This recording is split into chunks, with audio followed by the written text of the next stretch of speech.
வெளிச்சம் டிவியுடன் இணைந்திருக்க பெல் ஐகானை பிரஸ் பண்ணுங்க. நான் காலையில் புதுச்சேரியில் கலந்து கொண்டதால் மாலையிலே பங்கேற்க விருப்பம் தெரிவித்திருந்தேன். எனவே இந்த ஒரு ஆர்ப்பாட்டம் மட்டும் இன்னும் நடைபெற்றுக் கொண்டிருக்கிறது. ஓபிசி மாணவர்களுக்கு மருத்துவ கல்வியில், அதுவும் அகில இந்திய ஒதுக்கீட்டில் 50 விழுக்காடு வழங்குவதற்கு மத்திய அரசு உடனடியாக ஒரு கொள்கை முடிவை எடுக்க வேண்டும். இந்த நடப்பாண்டிலேயே அதனை நடைமுறைப்படுத்த வேண்டும் என்கிற கோரிக்கையை வலியுறுத்தும் வகையில் இந்த ஆர்ப்பாட்டம் நடைபெற்றுக் கொண்டிருக்கிறது. தமிழகத்தில் 7400 MBBS சீட் இருக்கிறது. ஒரு ஆண்டுக்கு 7400 பேர் சேர்ந்து படிக்க முடியும். மொத்த இருக்கைகளின் எண்ணிக்கை அவ்வளவுதான். ஒவ்வொரு கல்லூரிக்கும் எத்தனை இடங்கள் என்று அரசு தீர்மானிக்கிறது. அரசு மருத்துவக் கல்லூரிகள் இருக்கின்றன, தனியார் மருத்துவக் கல்லூரிகள் இருக்கின்றன. தனியார் மருத்துவக் கல்லூரியிலேயே நிகர்நிலை பல்கலைக்கழகங்கள் இருக்கின்றன, டீம்டு யூனிவர்சிட்டிஸ். எம்ஜிஆர் மருத்துவ பல்கலைக்கழகத்தின் கீழ் அனைத்து அரசு மருத்துவக் கல்லூரிகளும் இயங்குகின்றன. ஒரு மருத்துவக் கல்லூரிக்கு விருப்பம் போல் மாணவர்களை சேர்த்துக் கொள்ள முடியாது.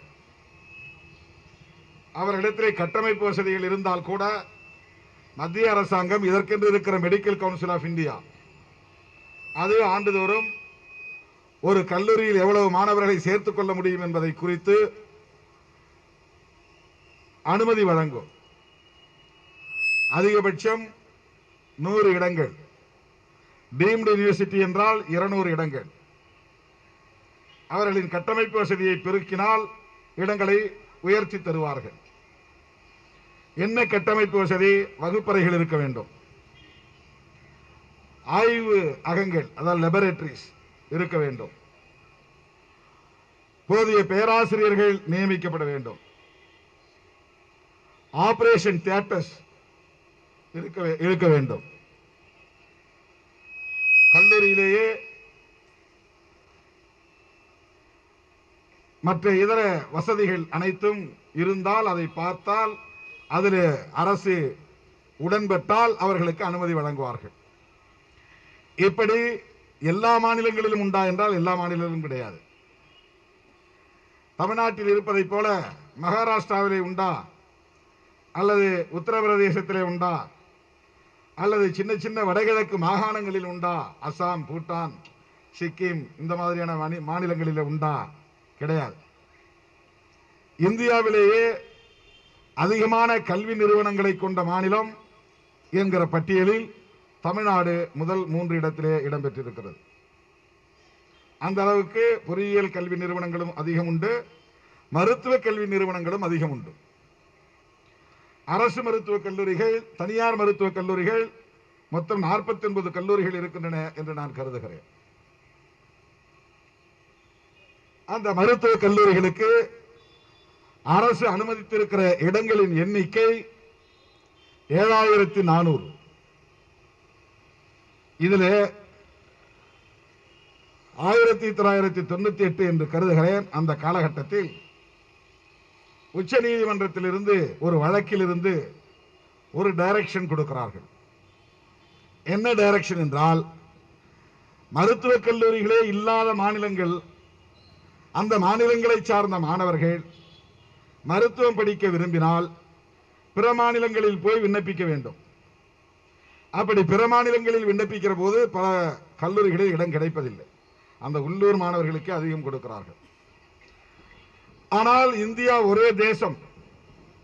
வளர்ச்சியடைந்த மாநிலங்களில் மருத்துவக் கல்லூரிகள் அதிகம் இருக்கிற காரணத்தால், வளர்ச்சியடையாத மாநிலங்களில் மருத்துவக் கல்லூரிகள் இல்லாத மாநிலங்களில் இருக்கிற மாணவர்களுக்கு மருத்துவம் படிக்கிற வாய்ப்பை ஏற்படுத்தி தர வேண்டும் என்பதற்காக உச்ச நீதிமன்றம் தந்த வழிகாட்டுதல் என்னவென்றால், ஒவ்வொரு மாநிலத்திலிருந்தும் எத்தனை இடங்கள் அவர்கள் வைத்திருக்கிறார்களோ அதில் 15% இடத்தை ஆல் இண்டியா கோட்டா என்கிற பெயரில் வழங்க வேண்டும். அவங்களே கொடுத்துடணும், விருப்பப்பட்டு கொடுக்கணும். Voluntary, not mandatory. சட்டப்படி கொடுத்தாக வேண்டும் என்கிற கட்டாயம் இல்லை. ஒவ்வொரு மாநிலமும் மருத்துவக் கல்லூரிகளின் இருக்கைகளின் அடிப்படையில் 15% ஆல் இந்தியா கோட்டா என்கிற அகில இந்திய தொகுப்புக்கு வழங்க வேண்டும். 100 இடம் இருந்தா 15 இடம் கொடுத்துடணும். 1000 இடம்னா எவ்வளவு? 150 இடம். அப்ப 7400க்கு எவ்வளவு வருது? 7 × 150 பெருக்கிங்க. அப்படியே 700 7350 1050 இடங்களுக்கு மேல வருது. அப்போ ஒரு 1050 இடங்கள் அகில இந்திய கோட்டாவுக்காக தமிழ்நாட்டு மாணவர்கள் மருத்துவக் கல்லூரி இடங்களில் இருந்து 1100 இடத்தை நாம் கொடுக்கிறோம் என்று சொன்னால் அந்த 1100 50% எங்க தமிழ்நாட்டு மாணவர்களுக்கே பயன்பட வேண்டும். தாருங்கள். இதுதான் தமிழக அரசுடைய கோரிக்கை, தமிழ்நாட்டு மக்களுடைய கோரிக்கை, விடுதலை சிறுத்தைகளின் கோரிக்கையும் அதுதான். அப்ப ஒரு ஆண்டுக்கு 550 இடங்கள் 50% எடுத்துக்கொண்டால் 550 இடங்கள் தமிழ்நாட்டை சார்ந்த ஓபிசி மாணவர்களுக்கு வழங்க முடியும். அதே போல பிடிஎஸ் பல் டாக்டர், அது தமிழ்நாட்டிலே மொத்தம் 29 கல்லூரிகள் இருக்கின்றன. அந்த 29 கல்லூரிகளில் 2873 சீட்ஸ் தான் மொத்தமே. பிளஸ் 2 படிக்கிறவங்க 1.5 லட்சம் பேர் பரீட்சை எழுதுறான். அதுல நீட்டுக்கு எத்தனை லட்சம் பேர் எழுதுறான் பாருங்க. 11.5 லட்சம் பேர் பிளஸ் 2 மொத்தம் எழுதுறது. அது நீட்டுக்கு எழுதுறவங்க பல லட்சம் பேர்.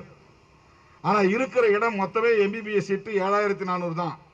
பிடிஎஸ் சீட்டு 2873 பிடிஎஸ் பல் டாக்டர் படிக்கிறதுக்கு. அதுல 15% கோட்டா அவங்க கொடுத்துடணும். அப்படின்னா அதுல 431 இடம். அந்த 431 இடத்துல 50%னா 216 இடம் வருது.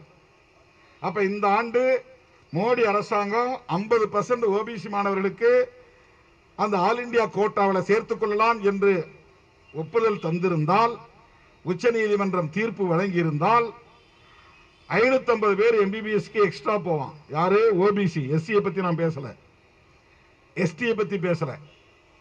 ஓபிசி மாணவர்களுக்கு 550 பேருக்கு அந்த வாய்ப்பு கிடைக்கும். பிடிஎஸ் படிக்க 216 பேருக்கு அந்த வாய்ப்பு கிடைக்கும். 216 பேருக்கு. ஆனால் கிட்டத்தட்ட ஒரு 700-800 பேருக்கான வாய்ப்பை யார் பறித்தது?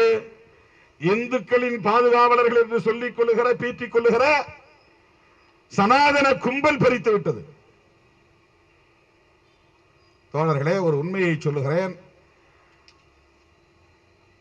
ஓபிசி மாணவர்கள் வஞ்சிக்கப்படுகிறார்கள் என்பதை முதலில் கண்டறிந்து அரசாங்கத்தின் கவனத்திற்கு கொண்டு போய் இதை சேர்த்த இயக்கம் விடுதலை சிறுத்தைகள் கட்சி. நாங்க தான் ஓபிசிக்கு தலைவர்கள் சொல்லிக்கிற யாரும் இதை கண்டுபிடிக்கவும் இல்லை, அரசாங்கத்தில் போய் சொல்லவும் இல்லை. இன்னும் சொல்ல போனா அந்த துறையிலே ஓபிசியை சார்ந்த ஒருவர், தமிழ்நாட்டை சார்ந்த ஒருவர் 5 ஆண்டுகள் அமைச்சராக வேற இருந்தார், சுகாதாரத்துறை அமைச்சராக இருந்தார். அவங்களுக்கு அக்னி சட்டி போட்ட பணியின் கொடுக்கறதுல தான் கவலை, அக்கறை. அதை கொடுத்து அவங்கள எப்பவும் சாதி வெறி உள்ளவர்களாகவே வச்சுக்கணும். திருமாவளவன் போஸ்டரை கிழிச்சு விடு, வால் ரைட்டிங் இருந்தா போய் அழிச்சு விடு, கொடிகம்பம் இருந்தா போய் வெட்டி போடு. அதுக்கு தான் அந்த இளைஞர்களை அவர்கள் பயன்படுத்துகிறார்கள். அவன் படிச்சு டாக்டரெல்லாம் ஆயிடக்கூடாது, பெரிய இடத்துக்கெல்லாம் போயிடக்கூடாது. இந்தியாவில் எந்த ஓபிசி தலைவரும் இதை கண்டுபிடிக்கவில்லை, இந்த கோரிக்கை எழுப்பவில்லை. முதலாக இதை கண்டறிந்து இந்த கோரிக்கையை எழுப்பிய இயக்கம் இந்தியாவிலேயே விடுதலை சிறுத்தைகள் கட்சி மட்டும்தான். அடித்து சொல்லுவோம். வேற கட்சி விட எங்க கட்சி பெரிய கட்சிங்கிறதுக்காக இல்ல, அப்படி கிளைம் பண்ணல. நான் எங்களுடைய கான்சியஸ் சமூக நீதி கான்சியஸ், சோசியல் ஜஸ்டிஸ் கான்சியஸ், சமூக நீதியின் பால் எங்களுக்கு அக்கறை இருக்கிற காரணத்தினால் இதை செய்தோம். அப்படி என்றால் எஸ்சி எஸ்டி நிலை என்ன என்று நீங்கள் கேட்கலாம்.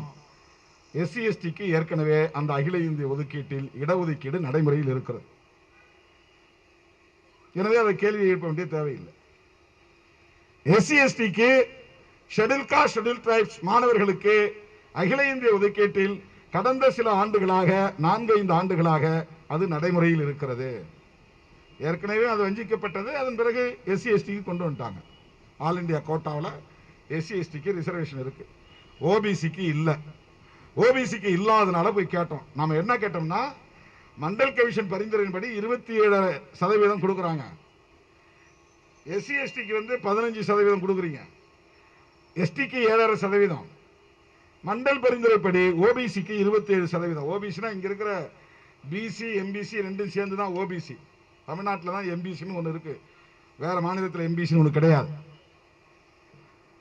எம்பிசி பிசி ரெண்டுக்கும் சேர்ந்து தான் ஓபிசின்னு பேரு, அதர் பேக்வர்ட் கிளாஸஸ். அதுக்கு என்ன இன்னொரு அர்த்தம்னா, அப்ப ஒரிஜினலி பேக்வர்ட் கிளாஸ் யாருன்னா எஸ்சி எஸ்டி தான் ஒரிஜினலி பேக்வர்ட் கிளாஸ்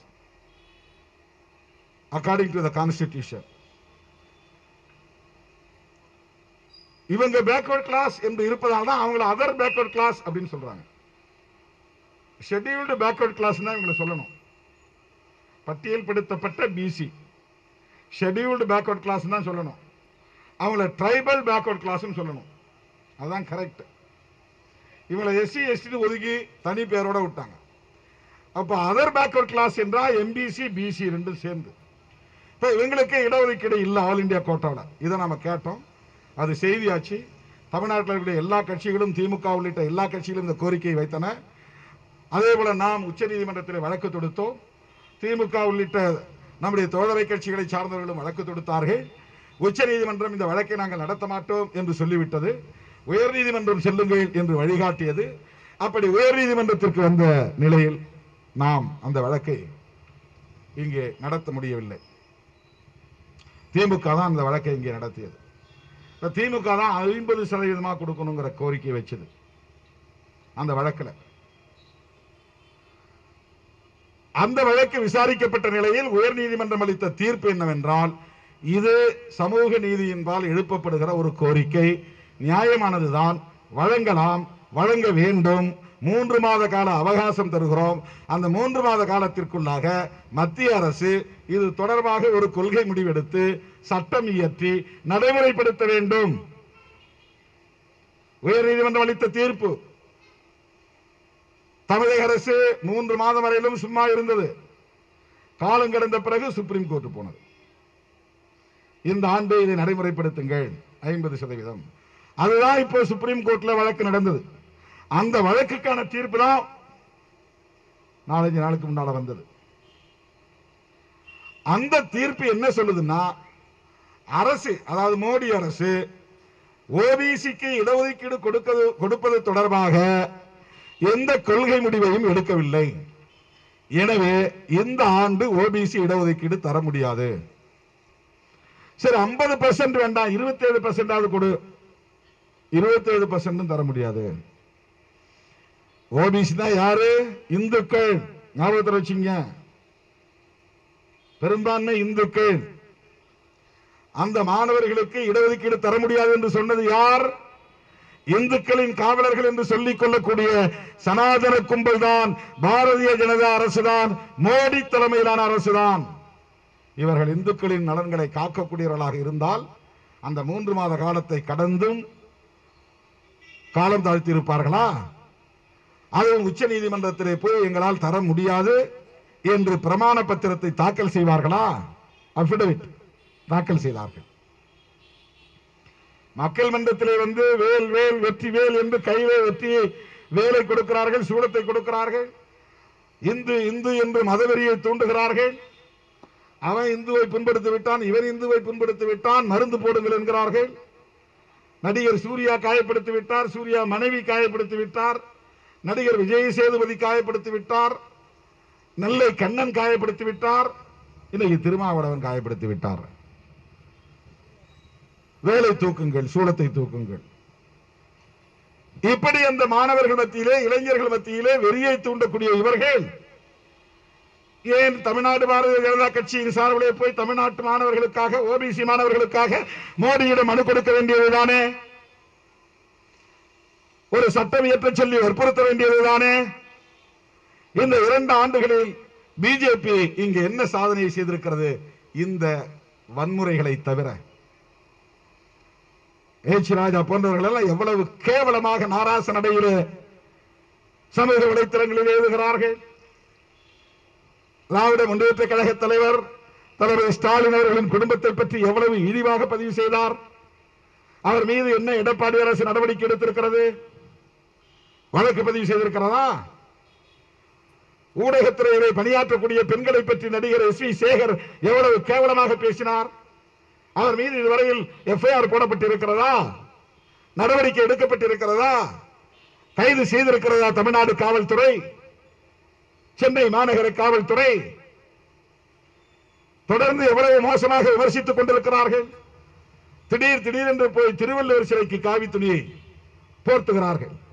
பெரியார் சிலையிலே காவி சாயத்தை ஊற்றுகிறார்கள். அம்பேத்கர் சிலையிலே காவி சாயத்தை ஊற்றுகிறார்கள். இதுதான் பிஜேபியின் சோசியல் சர்வீஸா? இதுதான் சமூக தொண்டா? இதுதான் அந்த மக்களின் நலன்களை பாதுகாக்கிற செயல்களா? எப்படியாவது இங்கே மதவெறியை தூண்டிவிட்டு மத அடிப்படையில் மக்களை பிளவுபடுத்தி அரசியல் ஆதாயம் தேடலாம் என்று கனவு காணுகிறார்கள். அவர்களுக்கு விடுதலை சிறுத்தைகளின் சார்பில் சொல்லிக்கொள்ள கடமைப்பட்டிருக்கிறோம்.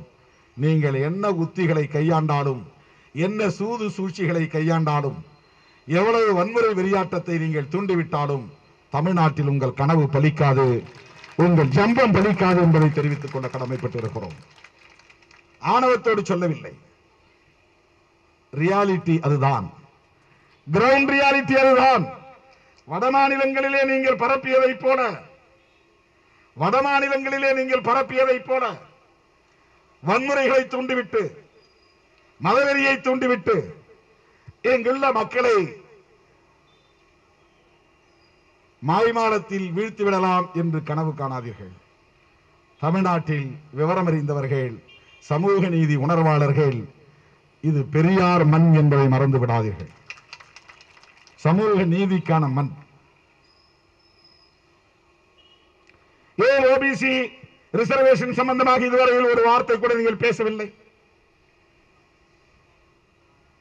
இந்த ஆண்டு மாணவர்களுக்கு 550 பேர் எம்பிபிஎஸ் பறிபோகிறது, 280 பேர் பிடிஎஸ் பறிபோகிறது. இவர்களுக்கெல்லாம் நீங்கள் இந்த இடஒதுக்கீட்டை மீட்டு தருவதற்கு என்ன உத்தியை வைத்திருக்கிறீர்கள்? என்ன போராட்டத்தை நடத்தி இருக்கிறீர்கள்? திருமாவளவனை கைது செய்ய என்பதற்கு நாடே பெண்களை தூண்டி விடுகிறீர்கள், போராட்டங்களை நடத்துகிறீர்கள், காலாவதியானவர்களை எல்லாம் களத்தில் இறக்கி விடுகிறீர்கள். ஸ்பென் போர்சஸ் ஆங்கிலத்திலே சொல்வார்கள், ஸ்பென் போர்சஸ். அவங்கவுங்க ஃபீல்ட்ல அவங்கவுங்க ரிட்டையர்ட் ஆன பிறகு வேற ஏதாவது ஒரு ஃபீல்டு எடுத்துக்கோங்க, வரட்டும். அவங்க ஃபீல்ட்ல அவங்க எக்ஸ்பர்ட் தான், நமக்கு ஒன்றும் தெரியாது. சினிமாவை பத்தி என்ன கேட்டா எனக்கு என்ன தெரியும்? எனக்கு ஒன்றும் தெரியாது.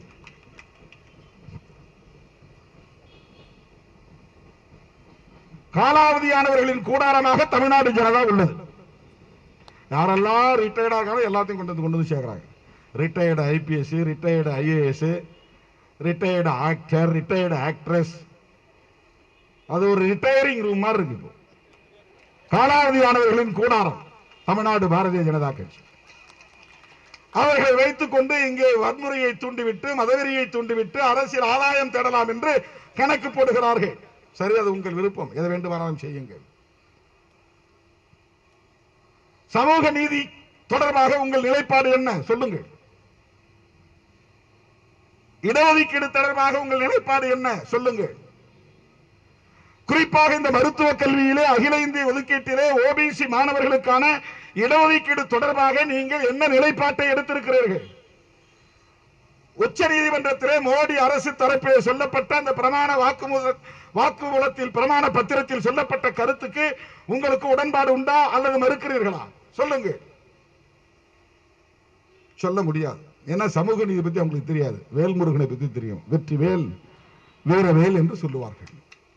திரிசூலத்தை பத்தி தெரியும். வேற யாராவது அவங்க சொல்லி தர்றது கிடையாது. சோசியல் ஜஸ்டிஸ் வரலாறு தெரியுமா?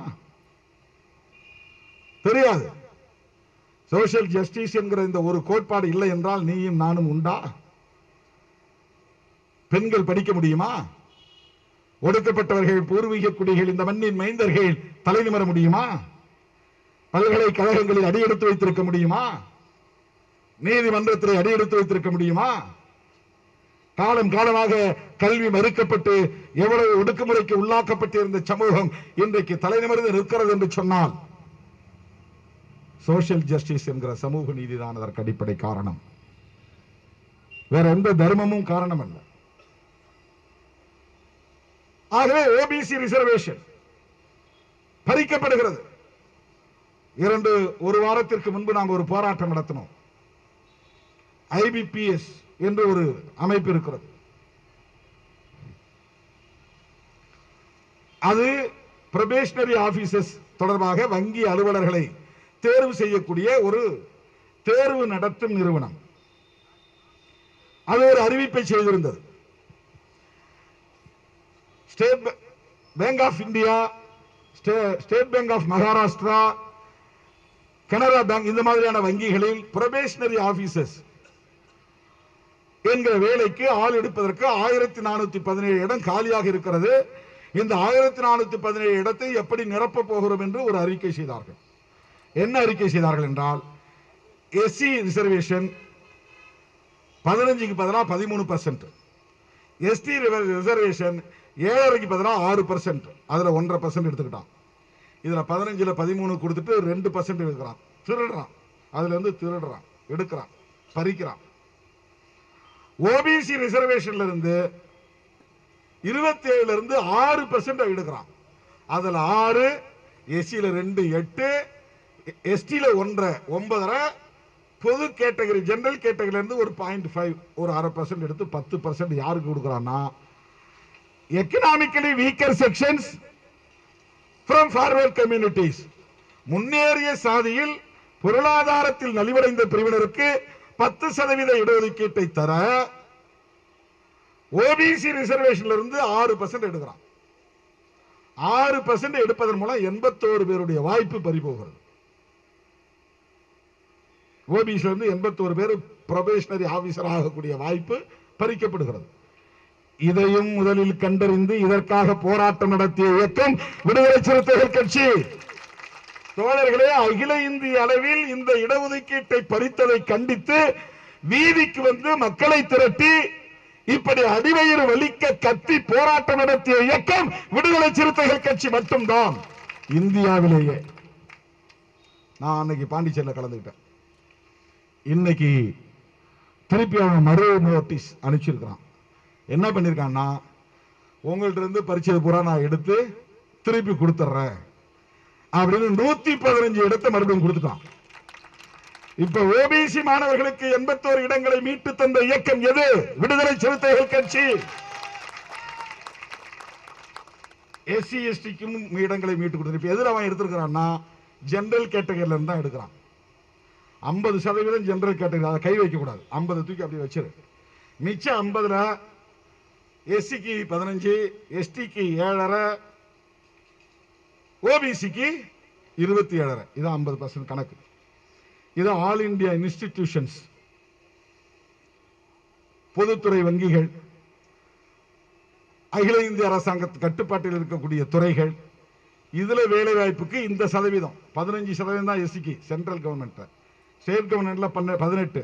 அதை போட்டு நீங்க குழப்பிக்க கூடாது. ஸ்டேட் பாப்புலேஷன் அடிப்படையில் ஸ்டேட் கவர்மெண்ட் கோட்டாங்கிறது 18%.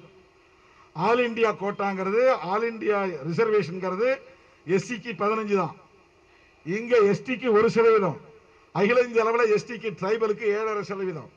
ஆனா இதெல்லாம் எந்த மக்கள் தொகை கணக்கெடுப்பின் அடிப்படையில் கொடுக்கப்படுகிறது என்றால் 1971 எடுத்த கணக்கெடுப்பு. 30 வருஷத்துக்கு பிறகு 2011 ஒரு கணக்கெடுப்பு நடத்திருக்கிறான். அந்த கணக்கெடுப்பின்படி பார்த்தா எஸ்சிக்கு மட்டும் 21% கொடுக்கணும். தமிழ்நாட்டில் கிடையாது. அகில இந்திய அளவில் 25% கொடுக்கணும். இல்ல, எஸ்டிக்கு கிட்டத்தட்ட 8.25%, 9% கொடுக்கணும்.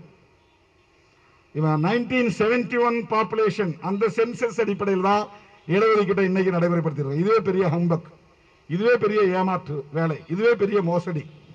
இதெல்லாம் கடந்து நாம் நிற்கிறோம். ஆகவே அந்த வங்கி அலுவலர் தேர்வுகளில் பறிக்கப்பட்ட இடஒதுக்கீட்டை மீட்டு பெற்ற இயக்கம், போராடி மீட்டு பெற்ற இயக்கம் விடுதலை சிறுத்தைகள் கட்சி.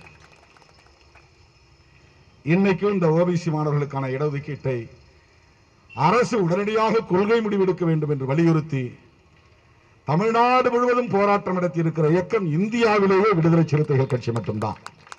தமிழ்நாடு முழுவதும் நடத்துறோம். ஆனா இந்தியாவில் ஒரே கட்சி, வேற யாரும் இது நடத்தல. அறிக்கை விட்டு இருக்கலாம், யாரும் போராட்டம் நடத்தல.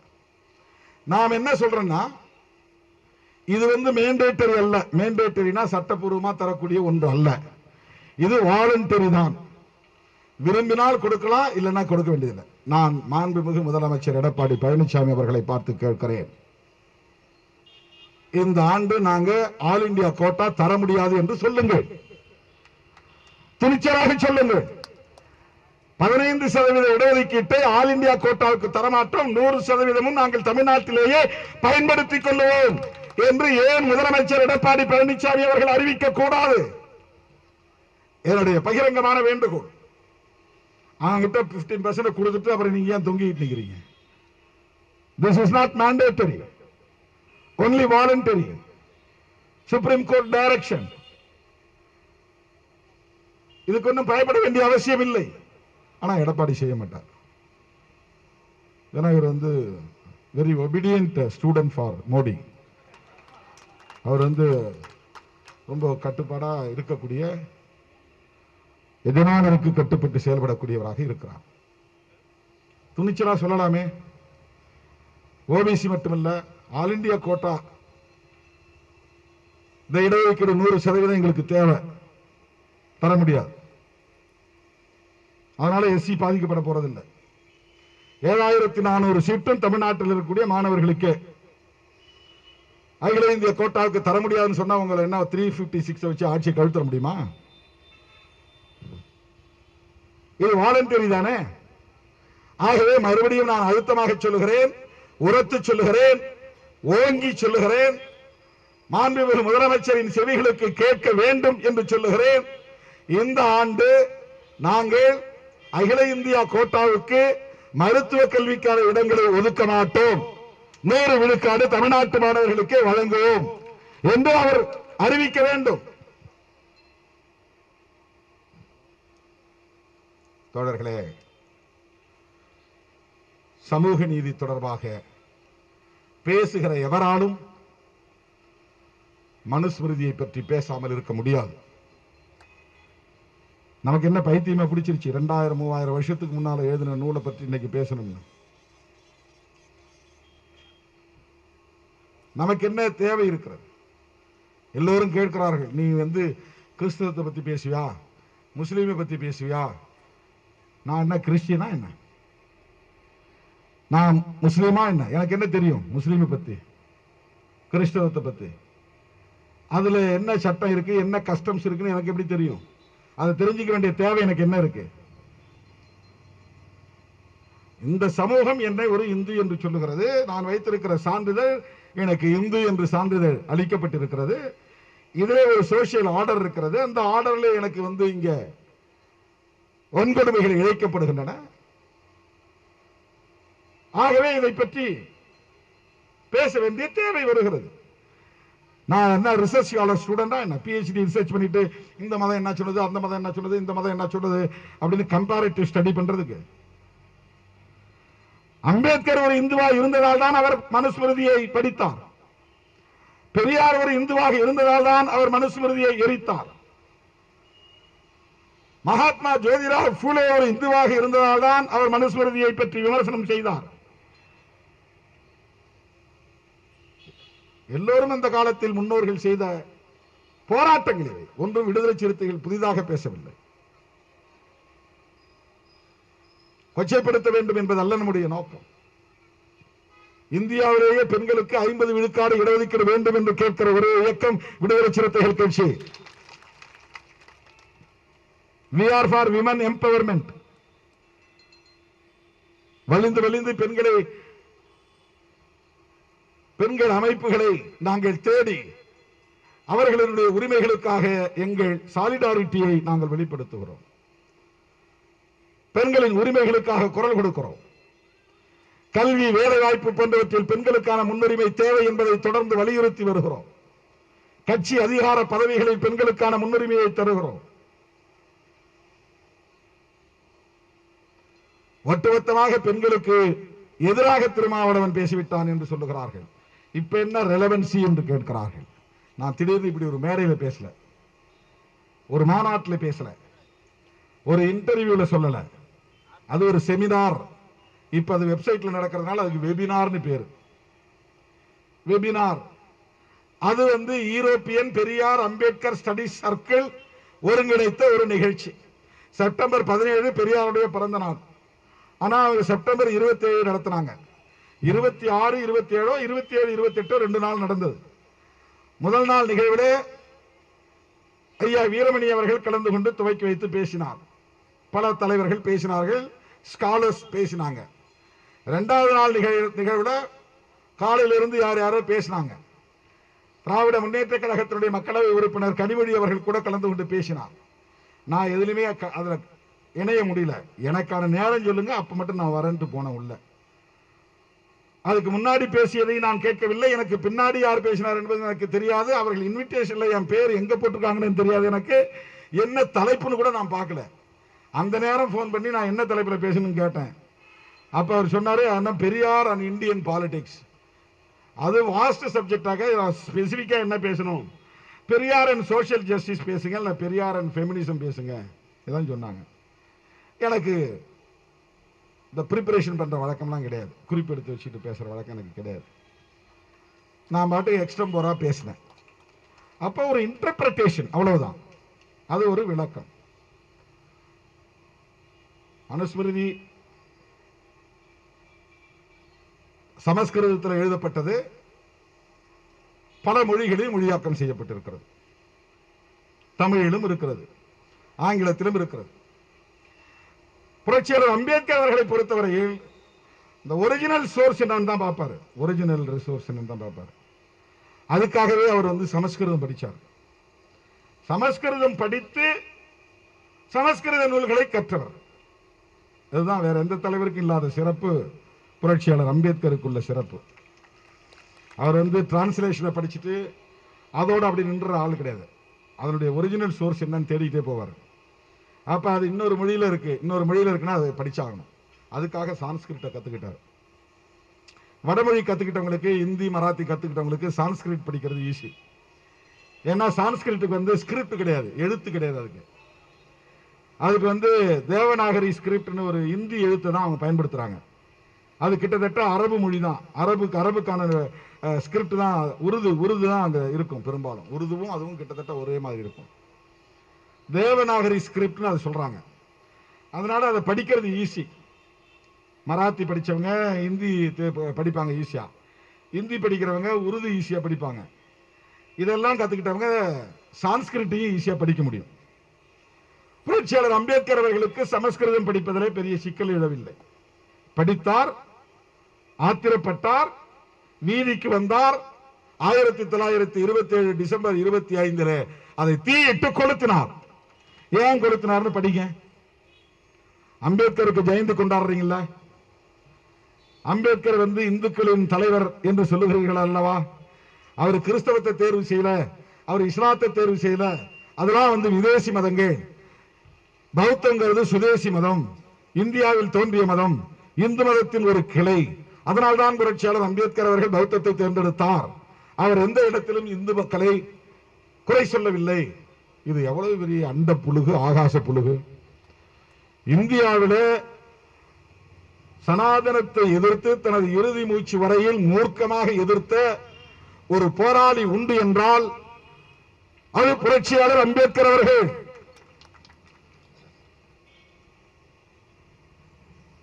அவர் எரிக்கும் போது, அந்த நூலை எரிக்கும் போது அவருக்கு வயது 36. அதுக்கு 10 வருஷத்துக்கு முன்னாடியே கொலம்பியா பல்கலைக்கழகத்தில் படிச்சுக்கிட்டு இருக்கும்போது 25 வயசுலேயே அவர் இந்தியாவில் சாதிகள் ஒரு பெரிய அனாலிசிஸ் புத்தகத்தை எழுதி வெளியிட்டு இருக்கிறார். அதையாவது முதல்ல சனாதன சக்திகள் படிச்சு பார்க்கணும். அந்த புத்தகத்தை படிங்க. இல்லைன்னா அனிகிலேஷன் ஆஃப் காஸ்ட், புரட்சியாளர் அம்பேத்கர் எழுதிய சாதி ஒழிப்புங்கிற நூலை படிச்சு பாருங்க. அப்படி இல்லைன்னா ராமர் கிருஷ்ணரை பற்றி அவங்களுடைய புதிர் அப்படின்னு ஒரு ரிடில்ஸ் ஆஃப் இந்துயிசம், ராமான் கிருஷ்ணா அப்படின்னு ஒரு புத்தகம் எழுதியிருக்காரு. அதை எடுத்து படிச்சு பாருங்க.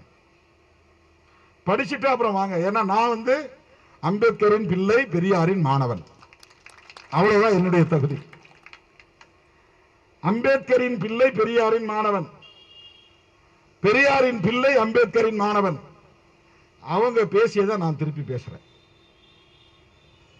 என்னுடைய சொந்த புத்தியிலும் சொந்த வார்த்தையிலும் பேசுறேன். பெரியார் உங்களுக்கு பிடிக்காது, ஆனா அம்பேத்கர் தூக்கி வச்சுட்டு கொண்டாடுறீங்களா இல்லையா? பெரியாருக்கு நீங்க பிறந்த நாள் விழா கொண்டாடுறது இல்ல, சரி. அம்பேத்கருக்கு ஒவ்வொரு ஆண்டு நினைவு நாளும் பிறந்த நாளும் கொண்டாடி கொண்டிருக்கிற கட்சி தானே பிஜேபி. அம்பேத்கர் ஜெயந்தி.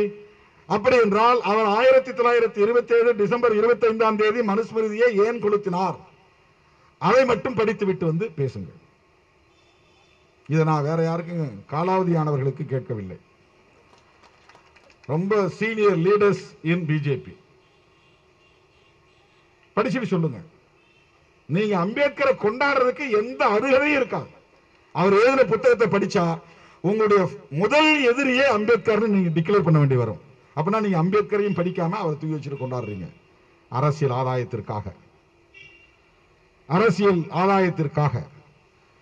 மோடி பேசுறார், நான் ஒரு டீ கடையில் வேலை செஞ்சிட்டு இருந்தவன் இன்னைக்கு இந்தியாவின் பிரதமராக இருக்கிறேன்னா அதுக்கு காரணமே இவர் தான், புரட்சியாளர் அம்பேத்கர் தான் அப்படின்னு அவர் காலடியில் உட்கார்ந்து கும்பிடுறார்,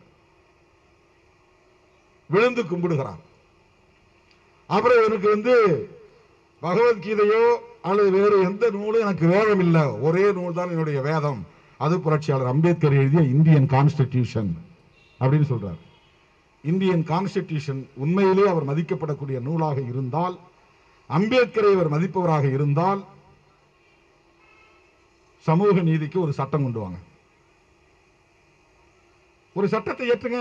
இன்னும் எஸ்சி எஸ்டி இடஒதுக்கீட்டு சட்டம் கிடையாது. இடபிள்யூஎஸ் என்கிற சமூகத்தில் முன்னேறியவர்களுக்கு 10% கொடுக்கிற அந்த முறைக்கு சட்டம் வந்துருச்சு. எஸ்சி எஸ்டி இடஒதுக்கீட்டு சட்டம் கிடையாது. மண்டல் கமிஷன் பரிந்துரையில 27% ஓபிசிக்கு தர்றாங்க, அதுக்கு சட்டம் கிடையாது. அப்ப நான் வேண்டுகோள் விடுக்கிறேன், நீங்க ஓபிசி சமூகத்தை சார்ந்தவர் தான். மோடி அவர்களே, அமித்ஷா அவர்களே, நீங்கள் எல்லோரும் ஓபிசி சமூகத்தை சார்ந்தவர்கள் தான். எஸ்சி எஸ்டிக்கு சட்டம் இயற்றாவிட்டாலும் பரவாயில்லை, ஓபிசிக்கு சட்டம் இயற்றுங்கள். உங்களுடைய வேண்டுகோள் விடுக்கிறேன். அல்லது அம்பேத்கரை மதிப்பதாக இருந்தால் ஒட்டுமொத்தமாக இடஒதுக்கீட்டுக்கு ஒரு சட்டம் கொண்டு வாங்க. செய்வார்களா? இங்கதான் தோழர்களே அரசியல் நுட்பம் இருக்கிறது. ஓபிசி மாணவர்களுக்கு இடஒதுக்கீடு கொடுக்க கூடாது என்கிற மைண்ட் செட் எங்கிருந்து வருது?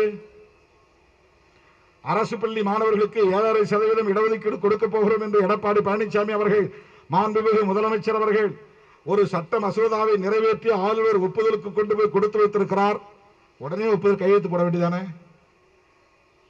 பாஸ் பண்ற எல்லா பில்லுக்கும் கையெழுத்து போடுற கவர்னர் இதுக்கு ஏன் வச்சிட்டு இருக்கிறார் பெண்டிங்? என்ன காரணம்?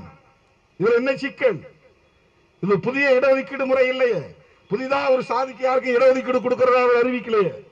ஏற்கனவே இருக்கிற இடஒதுக்கீட்டுல கவர்மெண்ட் ஸ்கூல்ல இருந்து வர பசங்களுக்கு 10% கொடுக்க சொல்லி கலையரசன் குழு சொல்லுது. கலையரசுங்கிற ஒரு பேர்ல ஒரு கமிட்டி போட்டிருக்கிறாங்க கவர்மெண்ட் ஸ்கூல் பசங்களுக்கு இடஒதுக்கீடு தர்றதை பத்தி. அவங்க ஆய்வு பண்ணி 10% கொடுக்கலாம்னு சொல்லியிருக்கிறான்.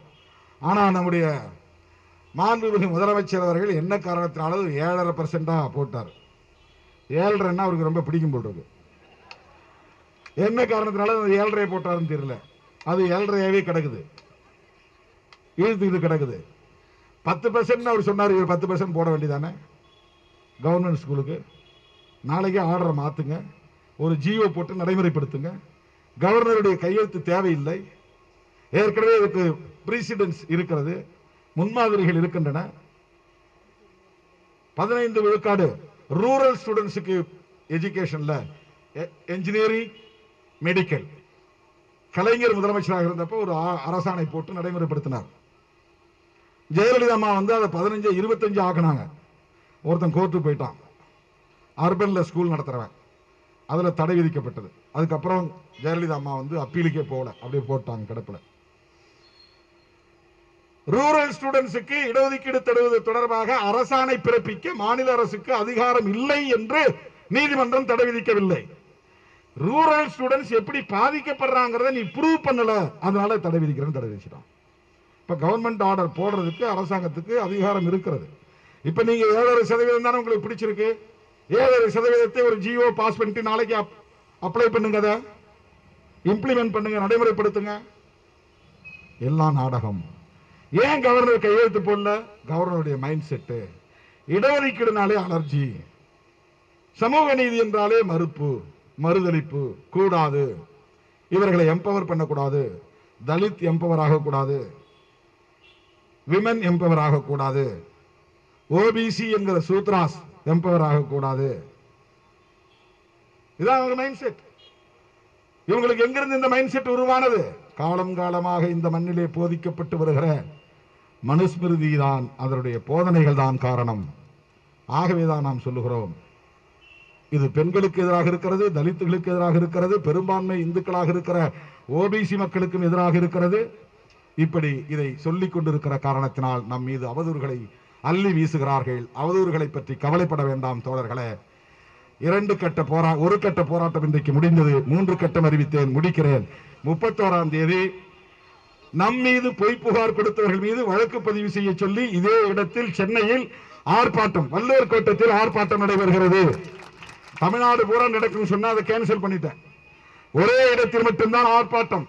31ஆம் தேதி அதை வெட்டி ஒட்டி பொய்யாக புகார் கொடுத்து நம் மீது வழக்கு போட வைத்து கைது செய்ய வலியுறுத்தி தமிழ்நாட்டில் ஒரு பதற்றத்தை உருவாக்கக்கூடிய கும்பலின் மீது வழக்கு பதிவு செய்ய வலியுறுத்தி 31ஆம் தேதி ஆர்ப்பாட்டம். அதன் பிறகு நவம்பர் 2ஆம் தேதியிலிருந்து தொடர்ந்து 3 நாட்கள் கிராமம் கிராமமாக, வீடு வீடாக பெண்களை இழிவுபடுத்தியது யார் என்கிற கேள்வியை எழுப்பும் வகையில் துண்டறிக்கைகள் அச்சிட்டு மக்களிடத்திலே கொண்டு போய், குறிப்பாக பெண்களிடத்திலே கொண்டு போய் கொடுப்போம். மனு நூல் விழிப்பு மக்கள் சந்திப்பு என்கிற பெயரில் ஒரு பரப்புரை பயணத்தை நாம் மேற்கொள்ள இருக்கிறோம். இந்த 3 கட்ட போராட்டம் வெற்றிகரமாக, ஒரு போராட்டம் முடிந்தது, இன்றும் 2 கட்ட போராட்டம் இருக்கிறது. இந்த போராட்டத்திற்கு நீங்கள் அணியமாக வேண்டும். யாரையும் சமூக வலைத்தளங்களில் தனிப்பட்ட முறையிலே அவர்கள் தரத்துக்கு கீழே இறங்கி விமர்சிக்க வேண்டாம், எழுத வேண்டாம். அவர்கள் பேசட்டும், எழுதட்டும், தொடர்ந்து அவர்கள் செய்யட்டும். நாம் வேடிக்கை மட்டும் பார்ப்போம். சமூக வலைத்தளங்களிலே பதிலடி கொடுக்கிறோம் என்கிற பெயரால் நம்முடைய தரத்தை தாழ்த்திக் கொள்ள வேண்டாம் என்று கேட்டுக்கொண்டு, ஓபிசி மாணவர்களுக்கான இடஒதுக்கீட்டை வழங்குவதற்கு மைய அரசு உடனடியாக கொள்கை முடிவெடுக்க வேண்டும் என்பது எங்கள் கோரிக்கை. இது மைய அரசுக்கு, மாநில அரசுக்கு நாங்கள் விடுக்கிற கோரிக்கை. மைய அரசு அந்த முடிவெடுக்காவிட்டால் இந்த ஆண்டு 100 விழுக்காடு தமிழ்நாட்டு மாணவர்களுக்கு மருத்துவ கல்வி இடங்களை நிரப்புவோம் என்று மாண்புமிகு முதலமைச்சர் அறிவிக்க வேண்டும் என்கிற வேண்டுகோளை விடுத்து விடைபெறுகிறேன். நன்றி, வணக்கம். நன்றி.